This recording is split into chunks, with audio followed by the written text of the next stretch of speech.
샬롬 상록수 9번째.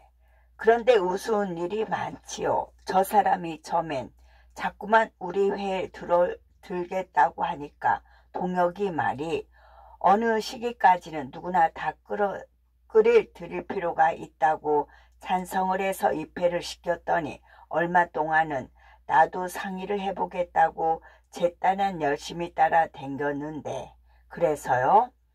저의 부영은 양반의 체면을 더럽히는 미친 자식이라고 야단을 치다 못해 아주 내버려 두게까지 됐었어요. 장에서 사온 괭이를 번쩍거리며 구루를 가는데 덤벼들어서 하루 동안 넓적거리더니 이튿날은 그만 몸살이 나서 한 닷새나 된통이나 알았대요. 저희 집에선 이건 생자식 잡겠다고 자동차를 대절해서 읍내에 공의를 다 불러오고 한참 야단 법석을 했어요. 참 정말 혼이 났군요. 그뿐이면 좋게요. 저희 집 앞 채마전에서 한 반나절만 꿈지럭거리면 그날 밤엔 행랑 계집들을 불러다가 다리를 주물러라, 허리를 밟아라 하고 죽는 신용을 한대요. 그나 그뿐인가요? 나도 농군들이 땅굴 빨듯 하는 걸 먹어야 한다고 머슴들이 두레를 돌던 2월 초하룻날은 지푸라기를 꼬아도 안 넘어가는 그 텁텁한 수수 막걸리를 두 사발이나 들이키곤 그만 배탈이 나서 한 사나흘 동안이나 설사를 하는데 영신은 웃음을 참다 못해서 고만요 하고 허리를 잡으며 손을 내젓는다. 건배의 수다에는 또다시 항복을 하지 않을 수 없었던 것이다. 동혁은 김한이가 올라가는 것을 보자 앞질러 두 사람이 앉은 대로 올라왔다. 자, 그만 우리 집으로 내려갑시다. 하는데 김한이는 살포 자루를 내두르며 뒤미쳐 올라왔다. 김한은 세 사람이 내려오는 길목을 지키고 있다가 동혁이 들어 소개를 해달래서 영신이와 인사를 했다.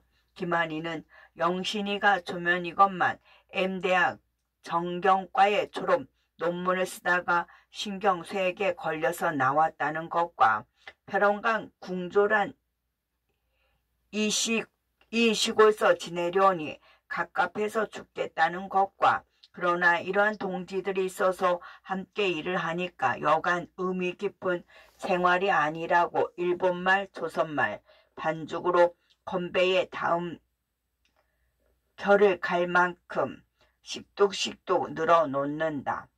영신은 속으로 다른 생각을 하면서도 그러세요. 네, 그러시고 말고요 하고 말대꾸를 해준다.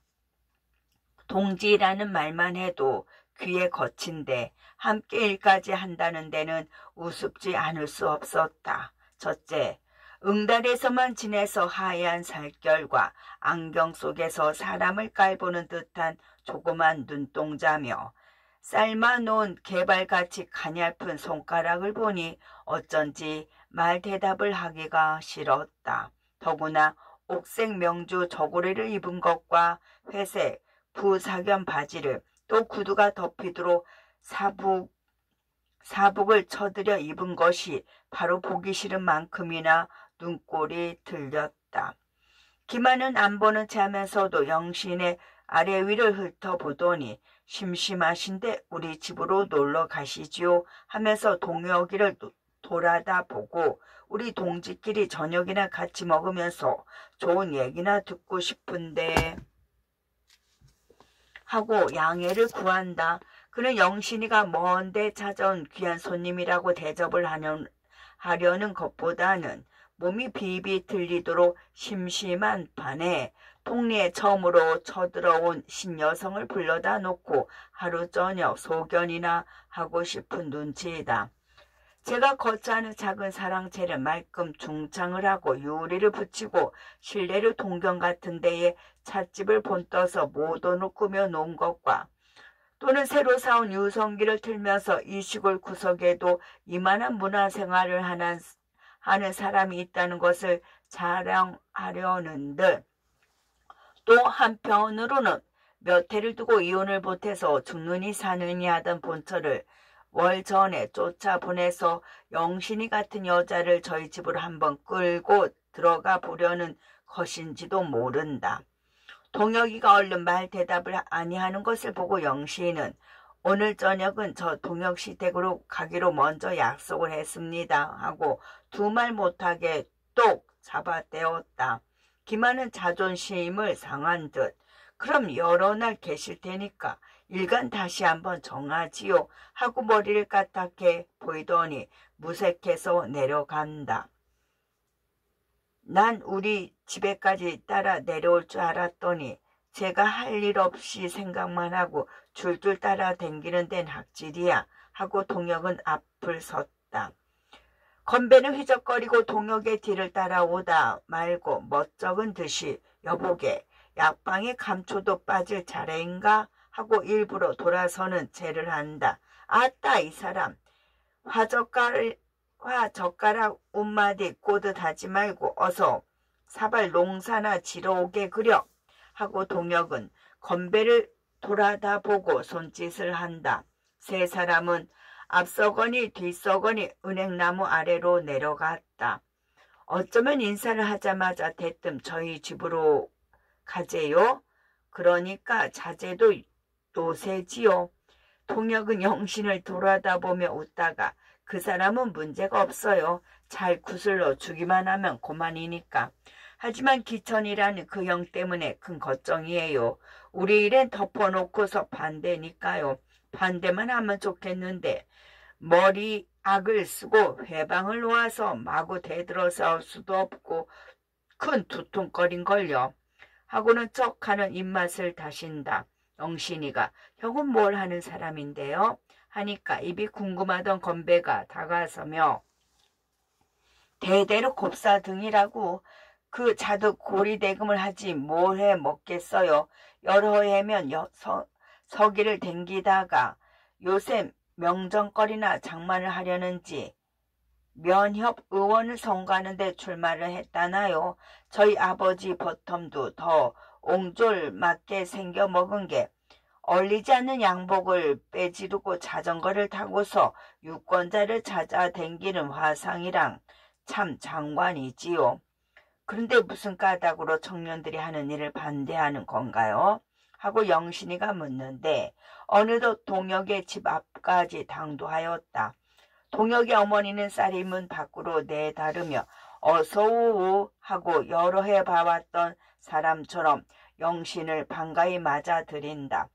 그는 치마를 갈아입고 새 버선까지 꺼내 신었다. 동혁은 저희 집의 가난한 살림사이를 영신에게 보여주기가 싫은 생각은 조금도 없었다.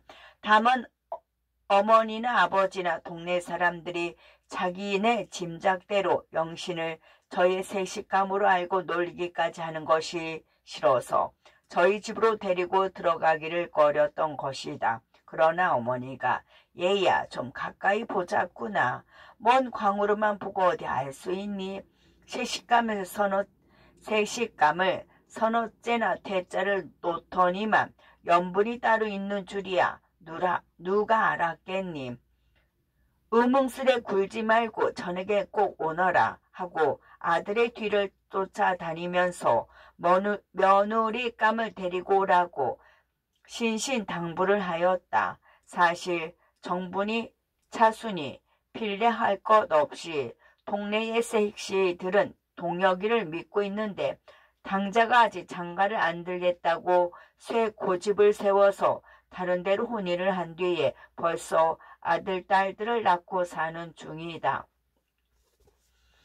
근동에서는 여러 군데에서 통혼이 들어왔건만 아무리 사윗감을 담을 내어도 글쎄 갓서른까진 장가를 안 든다니까 암만 해보구려 하고 막무가내로 말을 안 들어왔다.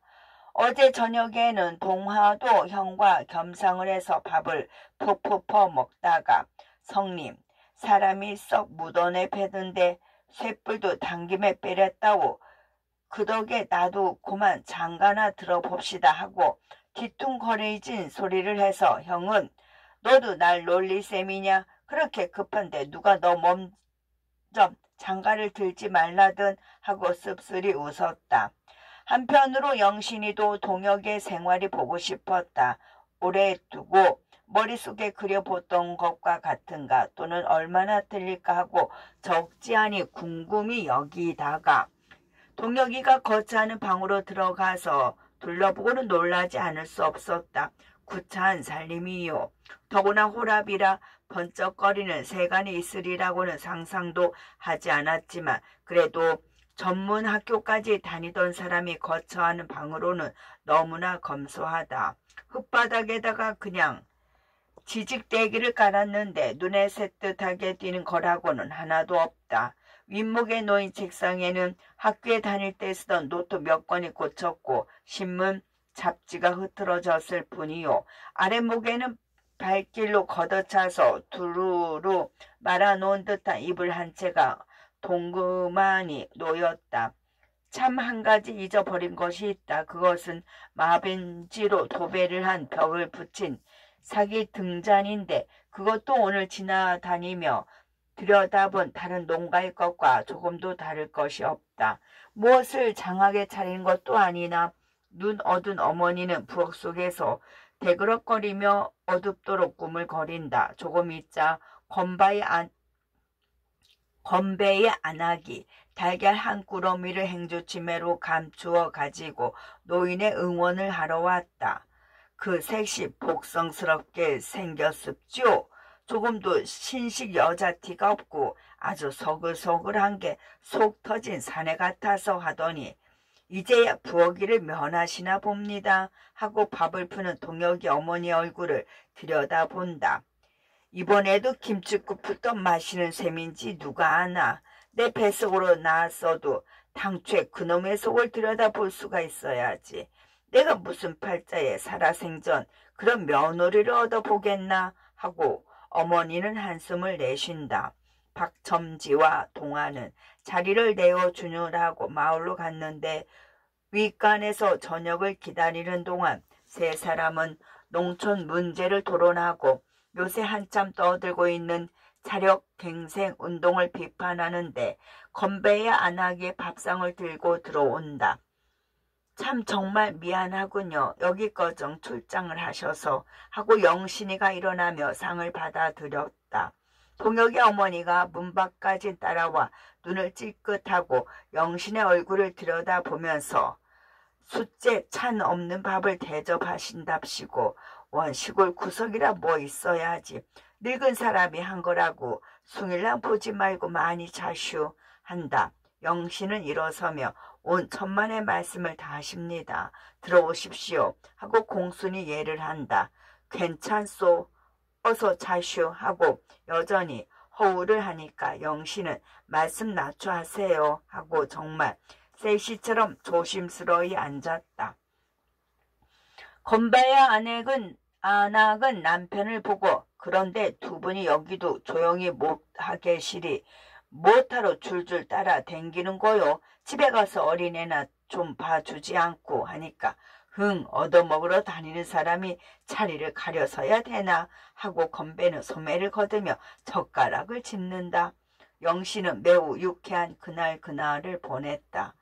날마다 동혁이가 부는 나팔 소리가 들리기 전부터 은행나무 밑으로 올라가서 조기회에 잡내를 하였다.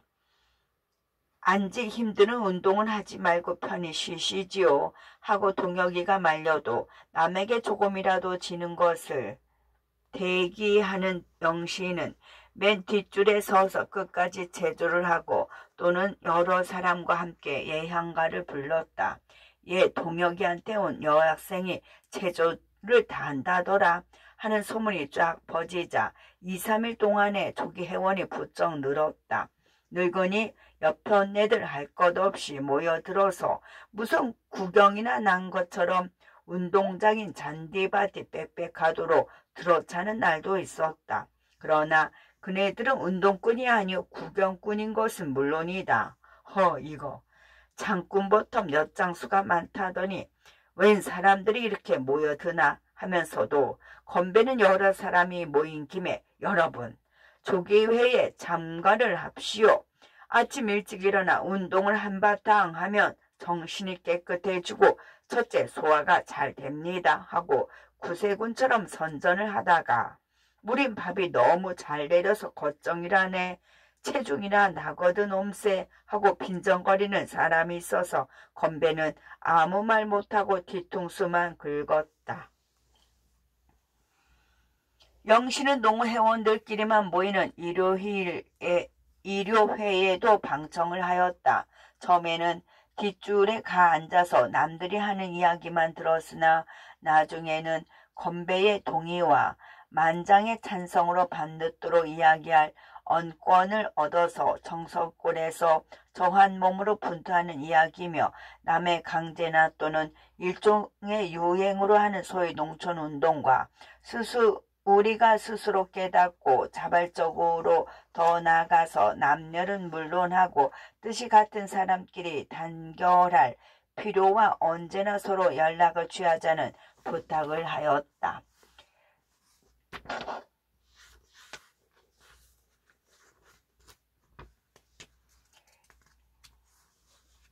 그 이야기의 내용은 자세히 기록하지 않으나 영신이의 말은 억양이 심해서 유창하지는 못해도 조리가 닿고 열이 있어서 농어회원들은 물론 동혁이도 그동안 고생도 많이 하고 수양도 어지간히 했구나. 우리가 미처 생각하지 못한 것도 많은 걸 하고 속으로 혀를 뺨을 정도였다. 건배의 안악도 문 밖에서 동리 여편네들과 엿듣고는 매우 감동이 되어 여자도 저만큼이나 났어야 사내들한테 코 큰 소리를 해보지 하고 자기가 보통 학교 졸업밖에 하지 못하고 시집이라도 와서 살림과 어린 것들에게 얼매겨 늙어만 가는 것을 분하고 절통히 여겼다. 온지 나흘 되는 날 저녁에 영신은 건바의 안악을 앞장 세우고 동네의 말귀 알아들을 만한 여인네들을 그 집 마당에 모아놓고 또 한 번 일장 연설을 하였다. 내가 이 한곡리에 와서 며칠이라도 지내게 된 걸 영원히 기념하기 위해서 이 동네에서도 부인들끼리의 회를 하나 모아드리고 가겠습니다 하고 그런 모임을 조직할 필요를 역설하였다. 부인회에는 뭔데야 그네들은 극도로 검소한 생활을 하는 터이요. 남자들처럼 금주 단연을 하거나 도박 같은 것은 금할 필요도 없고 살림살이를 더 이상 더 조리 차려 해서 저축을 할 여지도 없지만 당분간은 여자들의 근륜을 띄워주는 강습회 일만 하더라도 남자들의 힘을 빌지 않고 여자들끼리 자치를 해서 지금부터 하루에 쌀 한 숟가락 보리 한 줌씩을 모아서라도 농한기에 공부를 할 수 있도록 그 경비를 써 나갈 것을 힘있게 말하였다.